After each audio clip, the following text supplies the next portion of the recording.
So now that we've discussed continuity, we can actually introduce the first big theorem in calculus. So brief note about theorems in AP calculus. Uh, you don't have to know a lot of theorems, but if you're going to use one of the theorems, they have a very high bar for what they're expecting to see. So first off, they expect you to address the hypothesis. They expect you to be specific to the problem that they are asking you about. So you can't misspell function names and accidentally call a function called g of x. You can't call it f of x. You have to be specific about what are your endpoints, what are your x values that you're using, what are the y values you're using. It's a very high bar, and it takes practice to get used to. So the intermediate value theorem, or IVT, at its most basic, is a relatively straightforward idea. It says that if a function is continuous on a closed interval, then f of x must hit every value between f of a and f of b. This is what's called a guarantee theorem. It guarantees something happens, but it doesn't tell you where it happens. It just says it has to happen. And this is pretty common with our theorems in that we're not really interested in where something happens. We just want to know, does it? This is really just saying that if I know the y values at my endpoints, continuous function has to hit every y value in between those. It might go outside of those, but it's guaranteed to hit the ones between. So for example, if I had this as my function here that I have graphed, and I say I want to look from this point, oops, I need to turn on the pen, from this point to this point. I can see that my function is continuous between those 2 points. What happens outside of those, I don't really care. But between those 2 points, my function is continuous. Well, the IVT says that if I look at just the y values, we must hit every single y value in between those. And I can see, yes, my function does. I can also see that my function goes outside of that, but this part right here is not guaranteed. It's the part in between that is guaranteed. Kind of expanding that to kind of the high bar I mentioned with AP. AP may not explicitly tell you to use the intermediate value theorem, but one of the things we'll practice doing problems on in class is, what do the problems look like? How do you know if you're going to use IVT? Basic idea of it is if you're given a table of function values and they ask you, does the function hit a specific value, you're going to probably be using IVT. Things that you need to make sure you address in a free response on the AP exam are the things I mentioned on the last slide. Make sure you address the hypothesis. In other words, make sure you show you're allowed to use the theorem before you use the theorem. And then use the theorem. This is easiest to understand if we go through some problems. So here, I'm looking at the function f.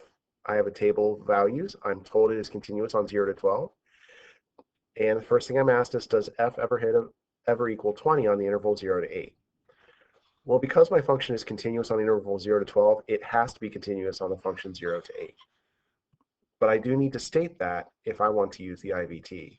So f of x is continuous on the interval 0 to 8.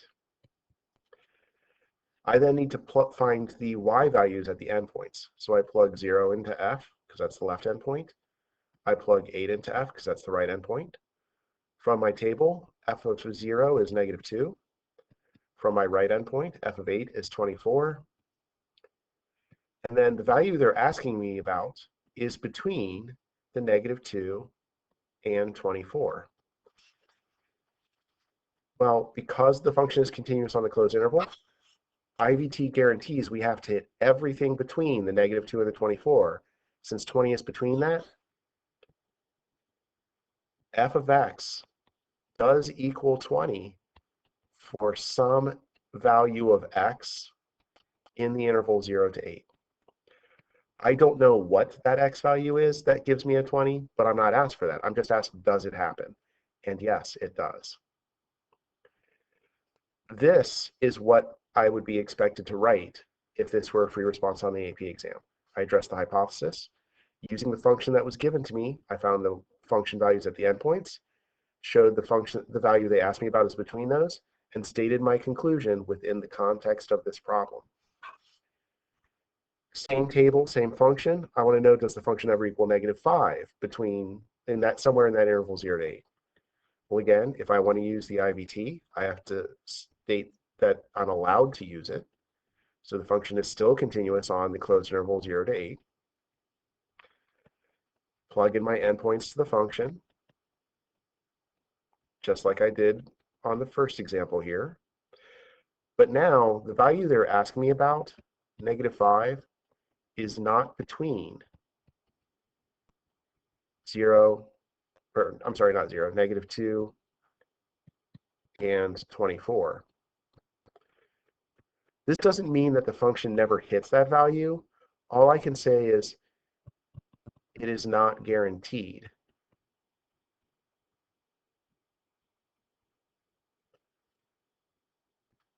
to, I should say it, f of x is not guaranteed to equal -5 on the interval 0 to 8. It might not. I don't know. If I were to look for something that's not in a table, these are kind of rare in the AP exam, but they still happen. I'm given a function. I can show that the function, I want to show that the function is equal to 0.4 for some x between 0 and 1.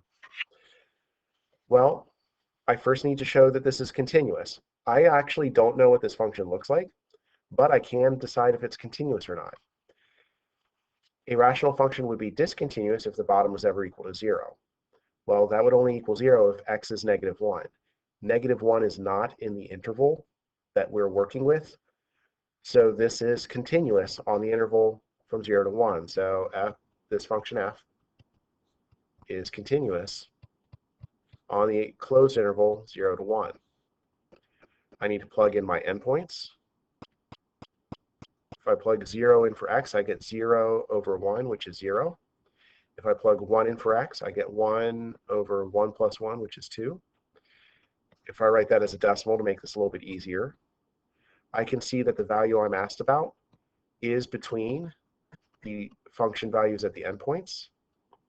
So f of x does equal 0.4 for some x in the closed interval 0 to 1. Again, I don't know what the x value is, but I know it exists.